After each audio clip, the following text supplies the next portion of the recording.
tu vois, là, on a la France, et juste à côté, il y a le Japon.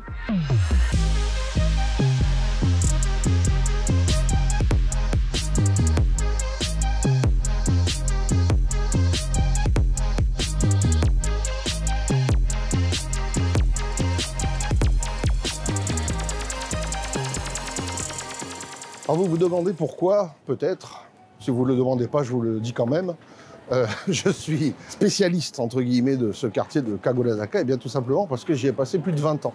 Et ici, c'est un peu le quartier français de Tokyo, dans le sens où il y a l'Institut français, où j'ai travaillé donc, pendant 20 ans.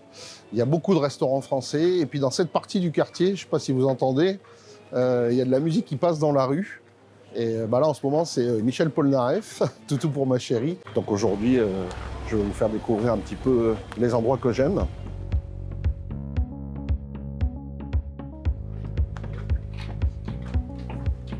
Ça va?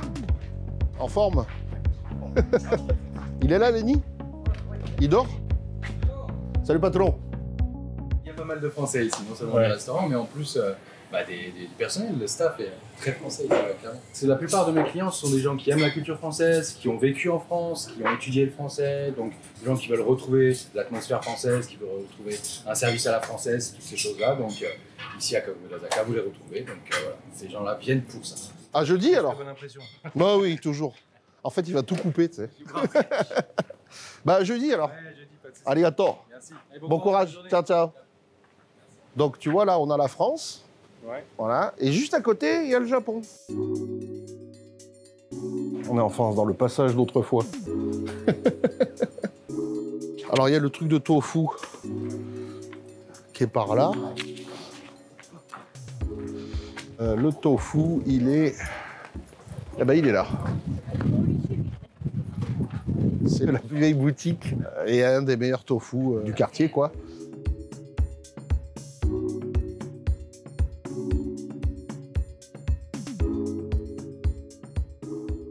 C'est bien. Ah, merci. Arigato gozaimasu. Alors, j'ai pris du Tonyu, du soy milk. C'est du lait de soja. Voilà. J'avais plus le mot en français. Bon, normalement, tu bois ça plutôt le matin. Là, on est en fin d'après-midi, mais justement, avant d'aller boire un coup, un peu d'alcool, tu fais ça, ça t'emplâtre bien l'estomac, ça te prépare. Et puis, surtout, c'est bon, quoi. Comme on dit au Japon, itadakimasu. Et surtout, suivez le kitsune. Kawaii, ne? Il n'y a pas de sucre, rien. C'est super bon. Ça passe comme une lettre à la poste. Et c'est super rafraîchissant en même temps. C'est vachement bon. Arigatou gozaimasu. Bon, bah, t'as l'impression d'être à Kyoto, quoi. Plus qu'à Tokyo. Et puis, tout a l'air un peu secret, un peu fermé. Même les restaurants, tu vois, pour y accéder, tu te fasses dire, si tu connais pas, tu passes là au milieu, tu vois rien, quoi. Tu vois? Donc c'est vrai qu'il y a beaucoup d'endroits où tu viens accompagner. Ça, il est chaud,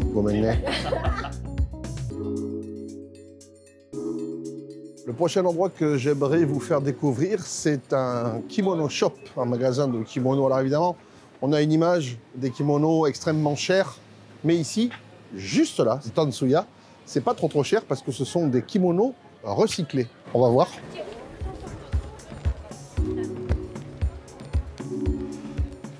Alors, il faut faire la différence entre les kimonos et les yukata. D'accord? Le yukata, par exemple, là vous avez second-hand yukata. C'est beaucoup plus léger. C'est plus un petit kimono d'été. Quand vous allez dans un hôtel au Japon, vous avez souvent, quel que soit l'hôtel d'ailleurs, même un hôtel pas très cher, vous avez toujours un petit tissu. Donc c'est un yukata pour rester dans votre chambre, pour vous balader dans l'hôtel, pour prendre le bain, tout ça. Donc c'est plus un vêtement de relaxation, le yukata. C'est quelque chose qu'on met soit à la maison, soit en été, quand il fait très très chaud, pour sortir.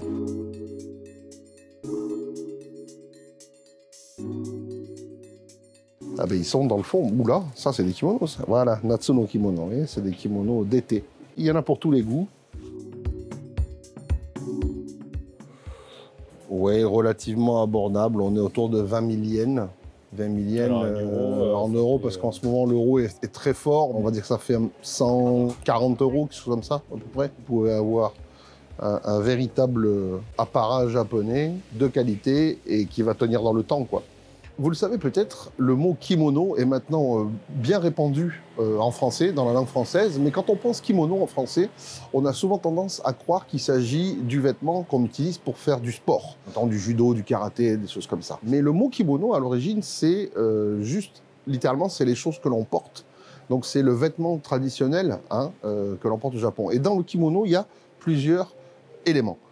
Ça, c'est le kimono. Mais il y a d'autres éléments qu'on va porter aussi ensemble. Par exemple, celui-là, avec ce beau dessin dans le dos, c'est ce qu'on appelle un haoli. Et c'est un vêtement qu'on va porter en plus par-dessus le kimono que l'on porte déjà. Outre le haoli, donc là il y en a plusieurs, ça peut être très sobre, hein, vous voyez, au niveau des couleurs. On a un vêtement qui est plus un espèce de maillot de corps, j'ai envie de dire, qui s'appelle le juban, qu'on porte en dessous du kimono, qui peut être avec des motifs. Vous voyez, par exemple, le mien, là, c'est des daluma. Alors là, derrière moi, c'est ce qu'on appelle les obi, les grosses ceintures, mais ça, c'est plutôt les ceintures pour les femmes. Vous voyez, moi, la mienne, elle est un peu moins épaisse. Donc, pour moi, c'est moins compliqué à fermer. Et donc, voilà, bon, les motifs parlent d'eux-mêmes, hein, franchement. C'est magnifique.